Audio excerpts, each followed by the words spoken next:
a space where we merge science, spirituality, and psychology to help you achieve optimal health and wholeness. So the term holistic health is used everywhere by practitioners, supplement companies, and anybody who's hoping to differentiate themselves from conventional medicine. Where does this term come from, and what are the broader implications of holism as a way of thinking on your life, health, and worldview? So today I want to lay down the philosophical foundations. I know that that's an unusual term to use in a natural health podcast, but I think it's important here. And I want to help you go beyond the mainstream understanding of holistic health and instead kind of dive deeper into what it means to embody holism as a way of thinking and, more importantly, as a way of being. All right, so let's get started with the big question. What is holism? So it's really the theory that the parts of a whole are in intimate interconnection such that they cannot exist independently of the whole and cannot be understood without reference to the whole, which is thus regarded as greater than the sum of its parts. So we're going to be deconstructing that a little bit. I know that sounded a little bit fancy, but really I want to frame this in terms of how it's different from the water that we're swimming in, the proverbial water that we're swimming in. So most modern societies are operating according to reductionism, scientific materialism, and atomism. So holism is really holism is actually in opposition to reductionism. And a lot of this episode is going to help you understand why we have many of the issues that we have in our society currently. So holism isn't just about holistic health, but rather it has really far-reaching implications that go into psychology, agriculture, and even governance. So why does this holism thing even matter? Well, once again, a lot of the challenges that we're facing as a collective and also at an individual level are due to our society and the way we are operating not really being in a very holistic fashion.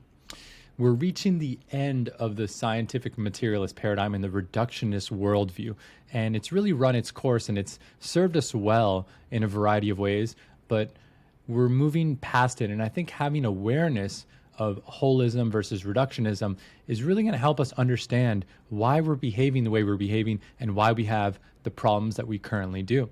It's going to also give us language to understand and articulate a lot of the shortcomings and a lot of the issues taking place, as opposed to just blaming entities and specific people and saying that they're wrong, when in fact, they're really operating according to a set of principles and a worldview that has really dominated modern societies for the past 2 centuries.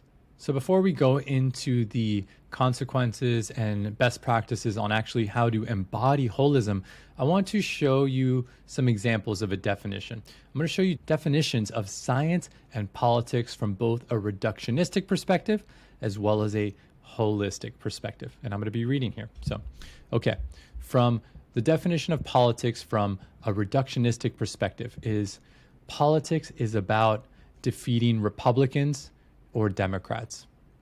If we take it from a holistic perspective, politics is about elevating the consciousness of mankind and increasing collective love. Now let's move over to science. So from a reductionistic perspective, the definition of science is manipulating reality through the scientific method in order to exert power over nature to serve human needs. Now, from a holistic perspective, the definition of science is the universe becoming conscious of itself as God and love. Pretty big difference, right? So one is defining itself in terms of its own egoic agenda, what serves one part of reality, right? While the other is really taking this view of what is the bigger picture? How am I actually connected to all these other parts of reality, and how are we unfolding together? And it's not this like hippy dippy, we're all one type of thing, but really taking responsibility for all of reality instead of just your in-group. So next we're going to go into the price we pay for being reductionistic. And like I said, we are reaching the end of the scientific materialist paradigm, or of the reign of the scientific materialist paradigm, which is why someone like you is interested in personal growth, in holistic health, and in spirituality. So chances are, if you're listening to this podcast, you've personally already felt the consequences of reductionism, whether it be by going to a conventional medical doctor and them telling you, well, okay, that's not my specialty, you just go to a different doctor.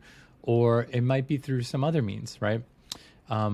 So when it comes to specifically to natural health and to chronic health conditions, the biggest drawback of reductionism is the belief that if you cannot formalize something, such as a condition, emotion, or a trauma, then it doesn't exist. For many of us, me included, I spent years going from doctor to doctor, never getting any answers, being kind of, punted from neurologist to the cardiologist to the allergist to who knows what doctor, because none of them or all of them said, oh, well, this isn't my problem. This is not really within my scope of practice. But then they gladly took my money and then they sent me on my way. So go ahead and comment below if that was your situation, because I've definitely heard that quite a bit. And that is the scientific materialist paradigm, or reductionism, really at its best, is taking this very narrow scope or worldview and really not taking responsibility for the big picture here.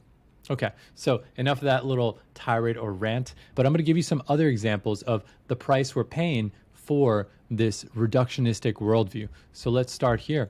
Organizations and government that largely disregard how interconnected we are, taking decisions that may be impacting weather patterns or economic markets in faraway lands.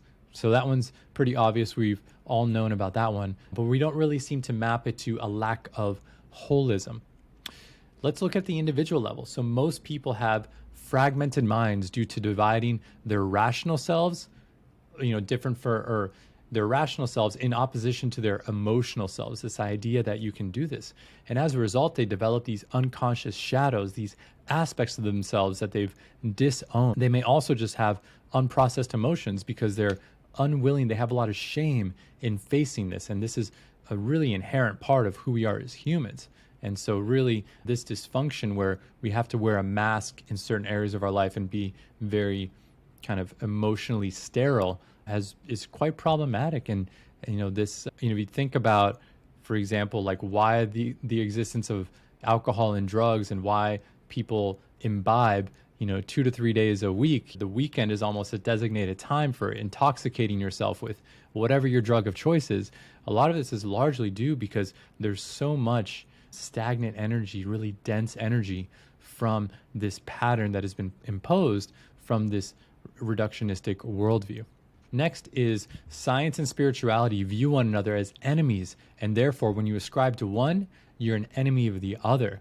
This results in a very incomplete understanding of reality. If you're one of these atheistic Sam Harris type people or Richard Dawkins where you only rely on science, science is very powerful. Don't get me wrong. I love science, but it isn't the right tool for every job. If you're one of these very new agey spiritual people, you're like, oh, science, forget those people. Well, you're missing out on a lot of very important ways of understanding reality as well. And these two need to actually merge. The next is around the demystification of the world. Reductionism or atomism has demystified everything, meaning reduced everything to like simple or chemistry related explanations to the point where there's no spirit, love, or heart really left in the world. This one's kind of a hard one to articulate, but a lot of people are just depressed and disconnected from beauty, awe, and their natural environment.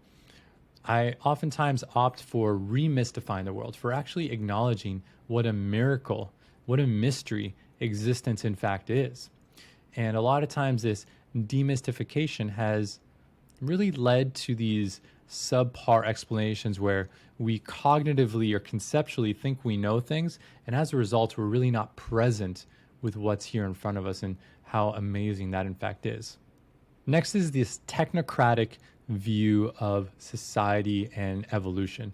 It's the idea that there's nothing more to existence or to society than building more technology and more economy, that as a collective, all we need to do is build more wealth, keep growing the GDP, and keep building technology. And while I'm deeply appreciative of technological innovations, for sure, many things will never be solved by technology. And the result of this technocratic view is that we're very disconnected from ourselves and from each other. And most people are really living this very mechanical life that is truly quite lifeless in many ways. And it's really no wonder that we're very depressed and anxious as a whole. Next is this division between fact and feelings. And really our feelings influence our facts to a degree that most people don't really want to acknowledge. Next is that feelings or emotions only reside in the mind, when in fact, there has always been this division between mind and body. And as we know, if you've studied kind of somatic healing or somatic therapies, our emotions or feelings oftentimes live in our bodies first, even if they don't feel very present in our mind. So another one is the prioritization of hedonism, money, technology, pleasure, data, and facts above else. If you were to go to university and say that you wanted to study love, people would just completely laugh at you. But this is what we seek most in our lives, and it often deludes us how we actually attain it. Next is high technical expertise, but very little big picture thinking or big picture wisdom. We have lots of scientists and medical experts that understand a small subset of reality or even a small subset of health, but don't understand the big picture and how these things intertwine. If we look at our healthcare system, this is a pretty good example where we have, here in the US especially, a large array of specialists and very skilled doctors and practitioners. However, if you've had a chronic health issue that doesn't neatly fit into the disorders that they typically treat, you've probably been handed from one doctor to the next doctor to the next doctor and have mainly been given a slew of pharmaceuticals or very kind of half-assed advice, excuse my French, for a lot of these issues. And another one related to the healthcare system is that we have this healthcare system that is looking at diseases or imbalances linearly. It's ignoring the relationship between toxic chemicals, processed food, and the way that we've designed our life, disease. So there isn't really this connection between kind of these lifestyle illnesses, the way society is structured, or even these philosophical concepts of reductionism and chronic illness. Another one is that we know that the top causes of chronic illness are related to lifestyle and nutrition, but most doctors, including specialists like a cardiologist, are not educated in nutrition, supplementation, or movement, which are really the remedies that are going to prevent their patients from getting these diseases in the first place. Next is that science strives to understand everything, but because it is not everything, it only gives you an incomplete picture of reality.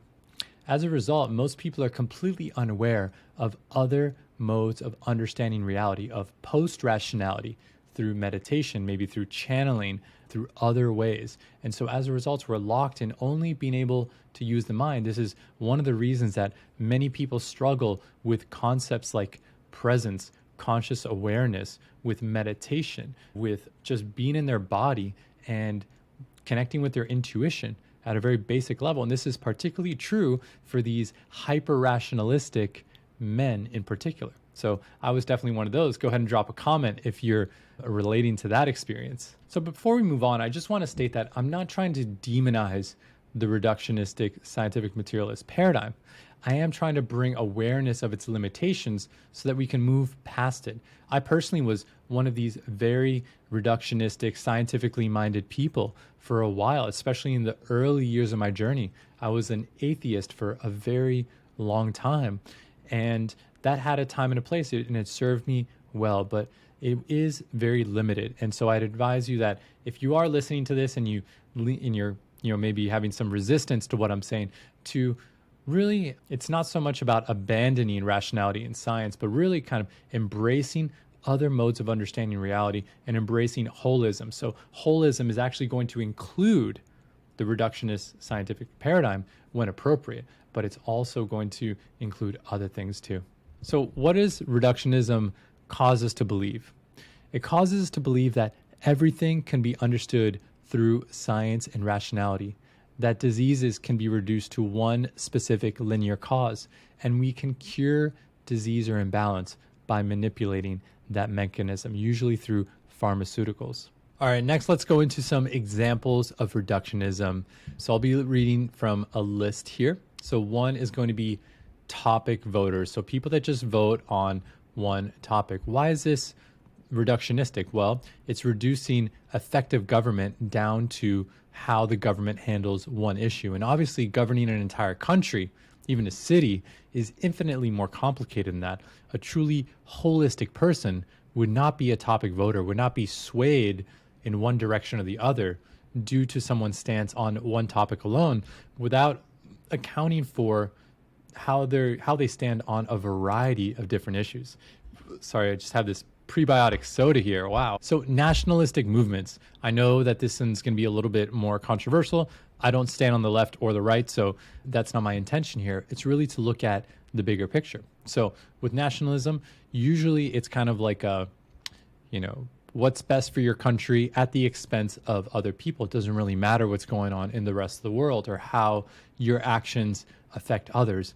But that is simply not the case. We know this. This has proven true time and time again, where your actions do affect others. And more importantly, whatever you do eventually comes back to bite you in the ass. So it's not as simple as being selfish. In the short term, you think you can get away with being selfish. The long term, not as much. Psychiatry. So psychiatry reducing depression down to a dysfunction in your serotonin pathways without looking at things like your gut health, your nutrition, your lifestyle, and many other factors. So this has resulted in many people being on antidepressants or being stuck in therapy for years and not really getting any true relief because their root cause may not have been as simple as a disruption in their serotonin pathways. So this is a very reductionistic view of, let's move on to the spiritual people. So with spiritual people, dismissing science and the scientific method because it doesn't align with their ideology, because they don't actually want to understand the scientific implications of things. They don't care if, like, let's say chakras aren't supported by science, or they want to believe in energy medicine, but they don't really want to actually take the time to learn how to, let's say, do a study on that, or to actually look at the studies on meditation or breathwork. When it comes to nutrition, this idea that good or effective nutrition is reduced to results such as fat loss, muscle gain, or elevating ketosis without regard to what this nutrition plan does to the rest of your body. So looking at one metric and is saying, okay, well, this is what health is, whether it be elevating your ketones or losing weight. And ultimately, a lot of these things are not healthy in the long term. So this is a very reductionistic view on nutrition. We see this with a lot of fad diets, with the South Beach diet, with paleo diets, with even some ketogenic diets.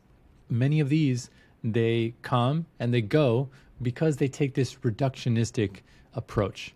So here I listed some examples, include keto, carnivore, veganism, which a lot of times is more aligned with the ideology instead of the health components, and a lot of low carb diets. Next is going to be, and go ahead and drop a comment if you resonate with that one, because I know that that's definitely one that's relevant for many people. Next is this like burnout workaholic culture that supports the bottom line. So if you have a company, you may work your employees into the ground. Some famous CEOs like Elon Musk or Steve Jobs are pretty famous for this, where they work their employees into the ground, but they're not really looking at the long term. They're not really seeing how the well-being of their employees is actually going to contribute to the productivity of their companies in the long term, right? So that's a very reductionistic, very narrow, myopic point of view, not really looking at the whole. And on top of that, they're not even looking beyond their company. They're not seeing how the way that they treat employees really has a broader impact on society. If they have these overworked employees, then they're going to go home and they're not going to be present for their family. They may come home angry or sad. They may not be emotionally available. And then this is going to harm their children or their family. And then these kids, bring that into their environments and so on. And so this really has a cascade effect, especially for these larger companies. They're not really seeing their broader impact beyond the narrow metrics of their company. When we look at geopolitics, waging wars without addressing the subtle, complex, moving parts of a certain region and the cultures within that region, understanding the level of psychological development using a model like spiral dynamics, or Suzanne Crook-Greuter's stages of ego development. So that's an important one. Science ignoring consciousness, kind of disregarding these issues. Like, oh, that's not important. I don't understand what consciousness is, but I can just carry on doing my scientific method on my narrow sliver of reality. Next is believing science is one thing and spirituality is something else. Next is scientific studies that are narrow in scope and misconstrued to support egoic agendas, such as some fad diet or some company or some product that your company makes. So this is a very common one where, a lot of people rely heavily on scientific studies, but these scientific studies are funded by people with agendas and they are manipulated to produce a very specific result, or they're discarded if they don't produce that result that supports their agenda. Okay, so at this point, I think you have a pretty good idea of what holism means, what the price we're paying, what price are we paying for not living in a holistic way, both at an individual and a collective level. But let's kind of get into the tips here. Let's kind of understand, how do we develop a holistic approach to life? Not just holistic health or holistic wellness, but how do we embody holism as a way of being? This is much deeper than just, eating a salad bowl, right? Okay, number one is going to be asking higher quality questions. So really kind of asking yourself, how does my action affect the whole? Really kind of being able to contemplate very deeply. And this is, a practice that we should all cultivate on our own. And I'm going to have an episode where specifically break down what contemplation really means and what is a contemplation practice that you can start to implement in your own life. Next is developing our intuition. We're so reliant on the rational thinking mind that we've really shut down and disconnected from intuition. And this is at our own peril. Our intuition is oftentimes inherently quite holistic. So that's an important one as well. Not settling for linear reductionistic answers to complex questions. So when you address something like, let's say it could be geopolitics, it could be your health, really not allowing yourself to fall into the trap of just taking these 3-sentence answers and taking those as absolute truth. They may be part of the truth, but they're unlikely the complete picture. So being able to dig deeper, or just recognize that this is just one perspective and there's probably a lot more to this than this particular answer, or that this particular knowing has to offer. Studying systems thinking. So this is a very important one.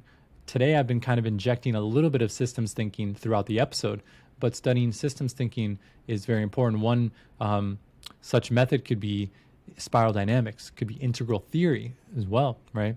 So really understanding how systems work and interact with one another. Going beyond your self-biases of your community, nation, ethnicity, or other in-group.